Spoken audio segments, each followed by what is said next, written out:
It feels like a lifetime ago that Turkish President Recep Tayyip Erdogan was shoving Syrian refugees toward Greece in a desperate attempt to involve the Europeans more directly in Syria. Erdogan had learned the hard way that he wasn't a match for Syria's Bashar Assad so long as Russia's Vladimir Putin was backing him. That was barely a month ago. Erdogan gambled that avoiding another migration crisis was Europe's top priority, which would give him leverage over Brussels. Needless to say, Europe now has other priorities. But just because coronavirus is front of mind these days doesn't mean the potential for another European refugee crisis has gone away. Here's what you need to know. Why it matters. Start with the current situation in Syria. After a near decade of civil war, there's not much healthcare infrastructure left to deal with the coronavirus outbreak. Just 64% of public hospitals in the country are deemed to be fully functioning. Coronavirus was first officially announced on March 22, and the virus prompted Assad to pause mandatory military conscription and all non-essential business, halt public transport, impose curfews and limit travel between the regions under his control. But instituting lockdowns are a last-ditch effort undertaken by governments to buy themselves time to shore up medical supplies and ensure their health care system isn't overwhelmed, as France, the US, and countless other developed markets are currently proving. That's difficult under the best of circumstances, and comes with tremendous economic costs. With its economy and healthcare system already in tatters, Syria isn't in a position to deal with either the medical or financial fallout from the coronavirus. And that's the uncontested part of Syria. The situation in Idlib, the last remaining holdout of anti-Assad forces in the country and the focus of the Turkish offensive, is another matter entirely. 1 million people have been displaced in Idlib, and social distancing isn't a viable option in overcrowded refugee camps. If violence wasn't enough to get Syrians to flee, the prospect of contracting coronavirus in a country with such few medical resources left may well do the trick. Hence why Ankara is eyeing the Syria situation so warily, worried that individuals with coronavirus may still try to sneak through the shuttered Syria-Turkey border. What happens next? With transmissibility of the coronavirus as high as it is, that would be a major problem for Turkish authorities already very much struggling with their coronavirus response domestically. Erdogan will try to reinforce the Turkish-Syria border with more Turkish troops. The 3.6 million Syrian refugees already being housed in Turkey are far from popular among the Turkish populace, which makes diverting resources to assist them that much harder.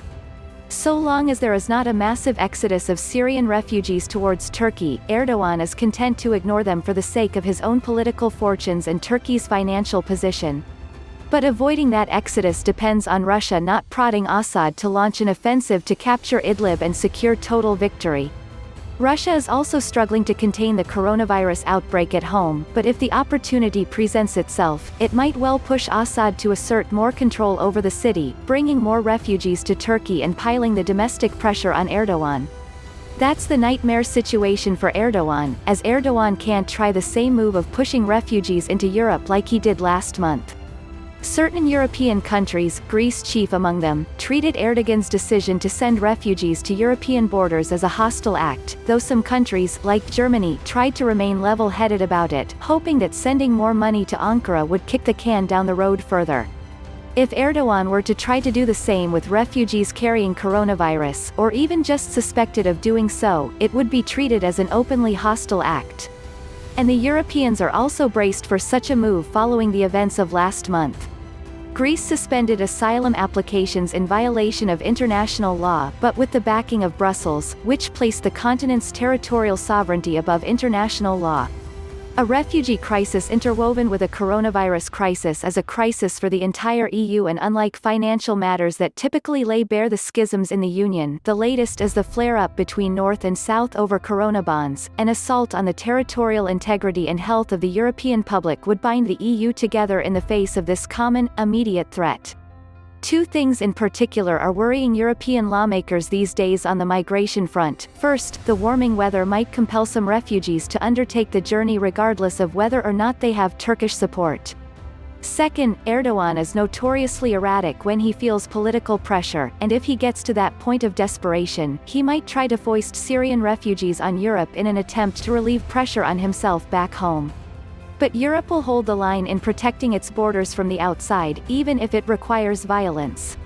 That's bad news for a Europe that wanted to project itself as a beacon of Western and humanitarian values to the world. That's bad news for Erdogan, who will struggle to offload a refugee population that Turks are growing increasingly hostile against, and it's even worse news for the refugees stuck in the middle between the two. The one thing to say about it on a Zoom call: this wouldn't be a 21st century crisis if refugees didn't manage to get the most screwed at the end. This might be the one thing that coronavirus hasn't upended. The key quote that sums it all up. The epidemic has bolstered the cause of those who have long opposed refugees, most of them the same parties and politicians who advocate for strict border controls. But if the public debate plays up the perceived link between the virus, borders, and migrants, this will come dangerously close to arguments about national purity and racial superiority. Pavel Zirka of the European Council on Foreign Relations.